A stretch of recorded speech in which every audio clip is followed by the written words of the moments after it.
la reforma religiosa del siglo XVI de la enseñanza bíblica de la salvación solo por gracia. Y que se ha llegado a conocer en su versión en latín. Sola gratia, es decir, solo por gracia. Esta doctrina fundamental enseña que estamos tan perdidos y muertos en nuestros pecados como dice la Escritura, que no hay manera humana de obtener la salvación por uno mismo. No hay obras buenas que puedas hacer, no hay dinero que puedas pagar, no hay sacrificios que puedas realizar que te puedan merecer la salvación de tu alma.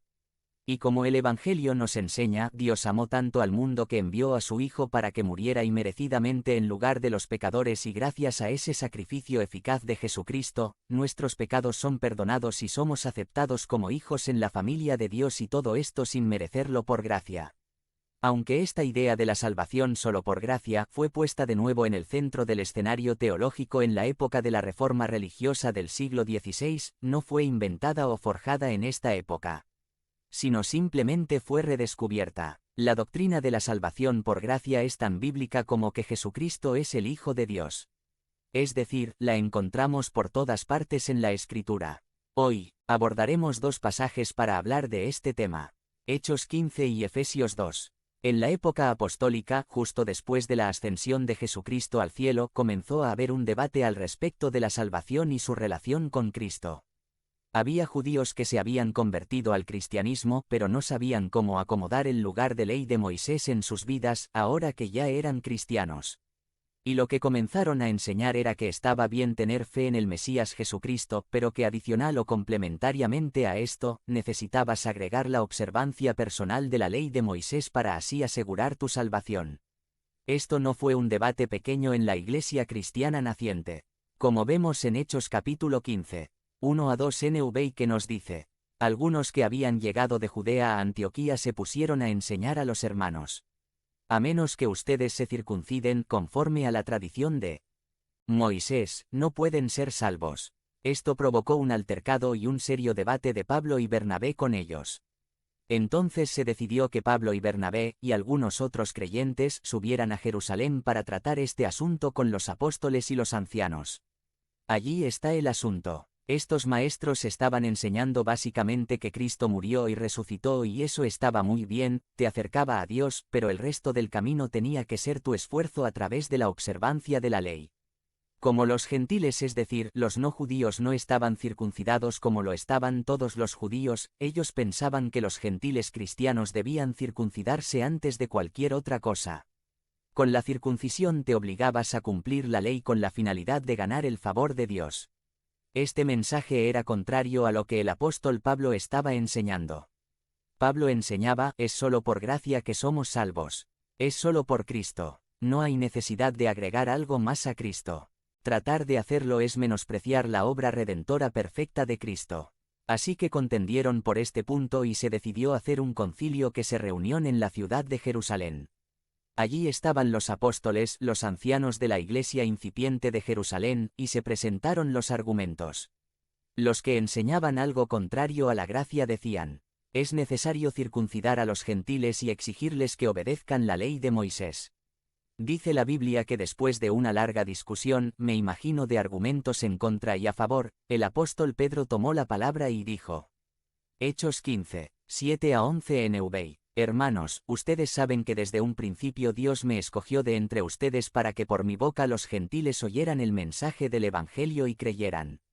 Dios, que conoce el corazón humano, mostró que los aceptaba, dándoles el Espíritu Santo, lo mismo que a nosotros. Sin hacer distinción alguna entre nosotros y ellos, purificó sus corazones por la fe. Entonces, ¿por qué tratan ahora de provocar a Dios poniendo sobre el cuello de esos discípulos un yugo que ni nosotros ni nuestros antepasados hemos podido soportar? No puede ser. Más bien, como ellos, creemos que somos salvos por la gracia de nuestro Señor Jesús. Básicamente, Pedro está diciendo que más evidencia queremos de la salvación de los gentiles si Dios les ha dado el Espíritu Santo, aun sin estar circuncidados, aun sin estar obedeciendo los detalles rituales y ceremoniales de la ley de Moisés. Dios ha purificado sus corazones por la fe en Cristo. ¿Por qué querer agregar algo más a la obra de Cristo? Algo que ni nosotros mismos hemos podido cumplir. Y concluye su participación con esas palabras y verdades que fueron redescubiertas en el tiempo de la Reforma. Creemos que somos salvos por la gracia de nuestro Señor Jesús.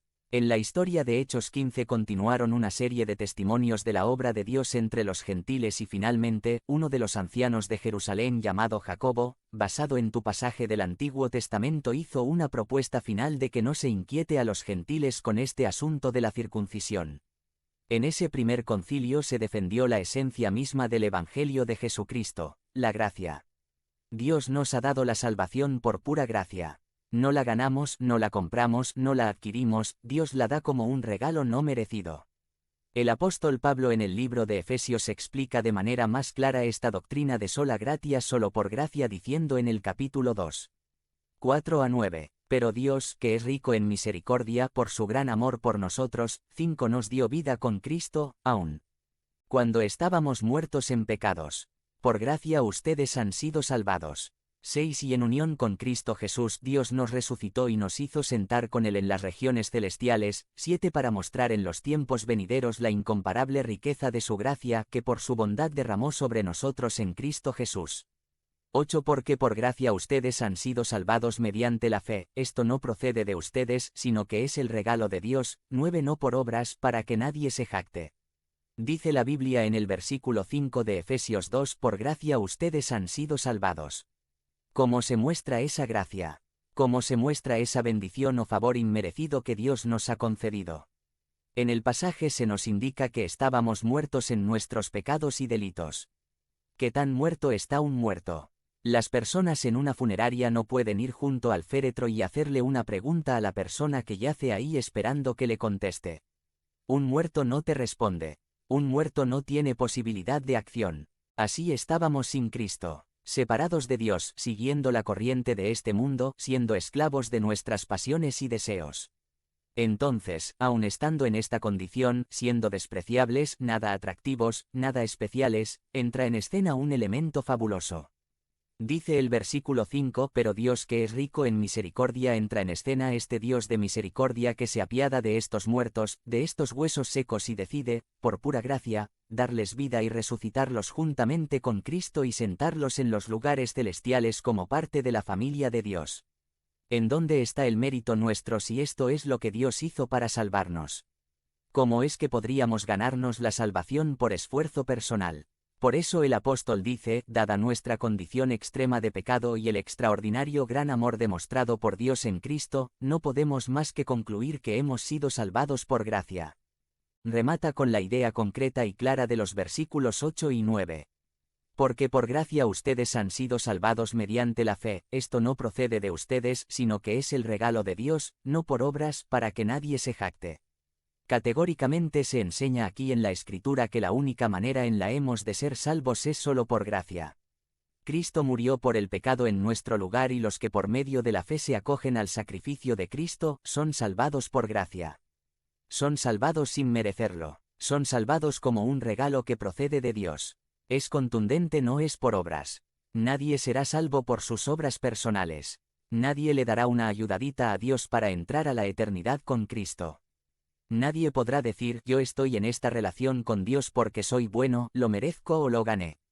Antes bien, como dice el pasaje, nadie podrá gloriarse, jactarse, presumir de su salvación.